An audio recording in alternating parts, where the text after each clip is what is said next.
Birinci kurslarda adında ilk dərsdə bir sitat veririk və o sitatı mən istəyirəm üzündən oxuyum. Çünki Azərbaycan dilinə tərcümə eləmişəm. Eramızdan əvvəl 1-ci əsrdə Vitruvius adında bir memar olub. Onun məşhur əsəri var, De Arkitektura. Oradan bir sitatdır. İdeal memar, amma o memar sözünü məsələn mən özüm informatika və kompüter elmləri ilə də əvəz eləyə bilərdim. İstənilən ixtisasla yəqin əvəz eləmək olar, texniki ixtisasla.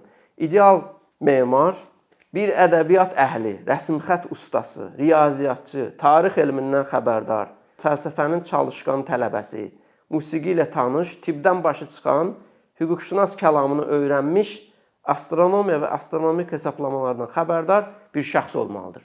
Yəni bu sitatı gətirəndə təbii ilk reaksiya ola bilər ki, Araz müəllim, nə danışırsınız? Yəni, memardır, bu musiqi nədir, astronomiya nədir? Yəni, mənə elə gəlir, orada daha dərin məna var ki, bu şeylər hamısı, bu texniki sahələr, memarlıq daxil olmaqla, informatika və kompüter elmləri, bir bəşəriyyət üçün bir şeylər yaratmaq, insanlar üçün bir şeylər yaratmaq istiqamətində, yəni bir fikir yürütməyə, bir iş görməyə sərf olunur və orada insanları başa düşmək, bəşəriyyəti başa düşmək üçün daha geniş baxışı olmalıdır o mütəxəssis.